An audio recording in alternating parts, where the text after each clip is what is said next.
Boa tarde, pessoal, beleza com vocês? Aqui é o Clash YouTube que tá na voz. Rapaziada, no vídeo de hoje, mano, tô trazendo aqui pra vocês, tá? Mais uma VPN aí pra vocês estarem utilizando internet de graça. Fechou? O nome dessa VPN é HackerNet, beleza?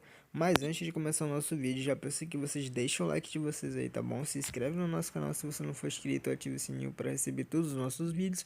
E é claro, né, rapaziada, comenta aqui embaixo o que achou desse app. Vamos entrar aqui dentro do YouTube rapidamente pra provar pra vocês que eu tô totalmente sem internet, beleza?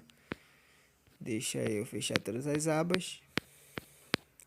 E eu vou entrar aqui no YouTube para provar para vocês que não vai carregar, porque eu estou sem internet no meu chip.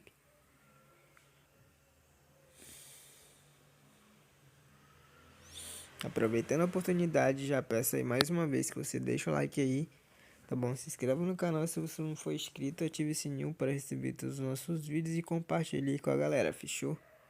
Vocês puderam reparar aí que não pegou, apareceu o sinal fazer login na rede, isso é prova para vocês aí que eu estou sem internet. Agora eu vou entrar dentro do aplicativo, o link vai estar no comentário fixado do vídeo, tá? Para vocês aí estarem fazendo o download, ou no comentário fixado ou na descrição. Vou entrar dentro do aplicativo, tá pegando em todas as operadoras, beleza?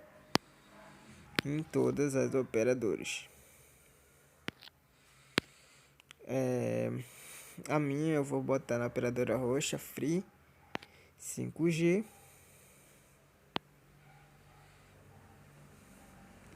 E aqui vai ter um usuário e uma senha. Vocês vão digitar em username hacker, desse jeito que está aqui, está aparecendo na tela para vocês também. E na password 1234, beleza? Depois de você ter escolhido seu servidor, sua operadora, na verdade, aí você escolheu sua operadora, digitou o usuário e senha, você vai apertar em Connect, beleza? Apertou em Connect, espera carregar. Pronto, conectado. Vou entrar no YouTube agora para provar para vocês que estou com internet. Já carregou de primeira. Vou rodar um vídeo aqui para vocês, para mostrar para vocês aí também que está pegando. E bem, galera, olha aí, lisinho, tropa, lisinho, sem muita enrolação. Tá pegando aqui na qualidade, vou botar aqui uma qualidade top.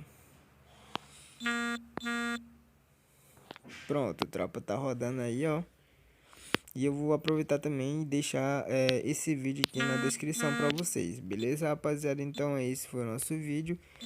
Se eu te ajudei de alguma forma, já deixa o like aí embaixo, tá? E se inscreve no nosso canal se você não for inscrito, ative o sininho para receber todos os nossos vídeos. E é claro, né, rapaziada, compartilha o nosso vídeo com seus amigos, fechou, rapaziada? Tamo junto, até o nosso próximo vídeo, se Deus quiser. Tchau!